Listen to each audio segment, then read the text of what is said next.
à la communauté internationale d'abord, et à tout le peuple sénégalais ensuite, que ce qui se passe au Sénégal est inadmissible, inacceptable, et va nous conduire inéluctablement vers des situations conflictuelles dans les jours à venir. Le président Macky Sall continue à exercer une répression aveugle, féroce sur mon parti et sur ma personne. Il ne faudrait surtout pas que l'annonce de sa non-candidature soit une caution à toutes les autres dérives.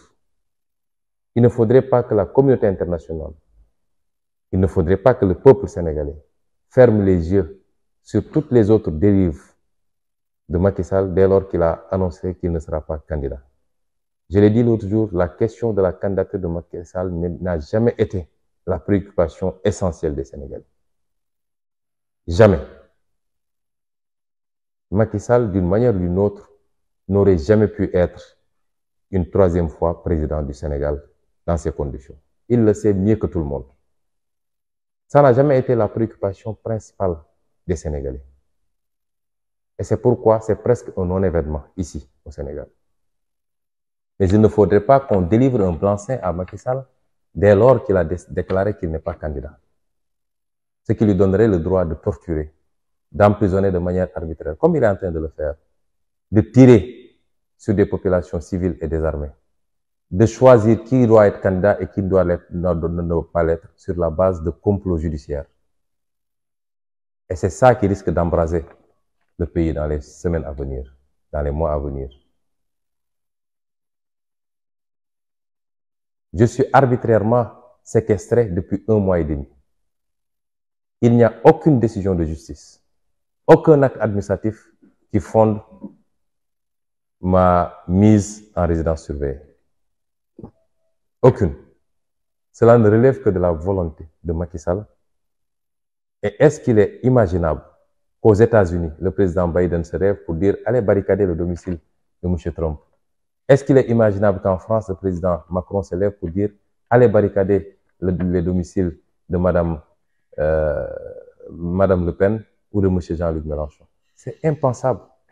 Croyez-vous que dans une démocratie, on puisse séquestrer un acteur politique considéré comme étant le leader de l'opposition sur aucune base légale et pendant 1 mois et demi? Je suis maire d'une ville qui se trouve à 480 km, je ne peux pas m'y rendre. Je ne peux pas administrer ma commune.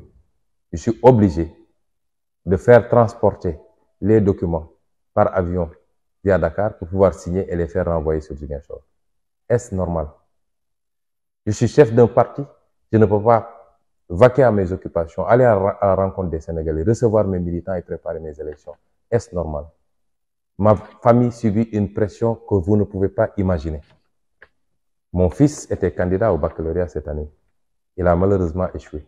Je ne dirais pas qu'il a échoué exclusivement à cause de ça, mais ce garçon a subi une pression psychologique énorme.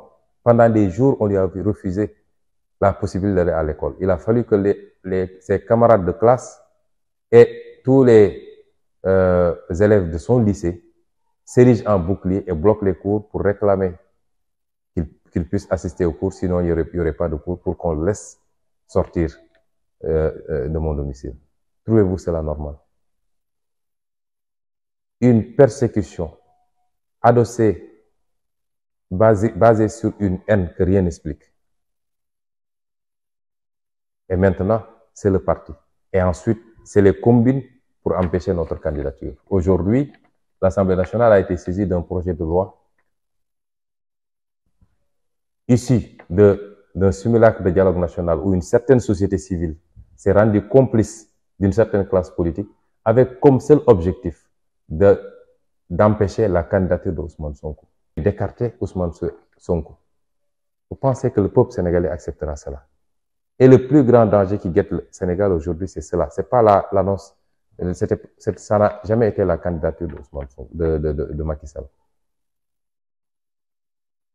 Le monde entier sait pertinemment l'espoir que le peuple sénégalais, et particulièrement la jeunesse sénégalaise, porte en notre candidature.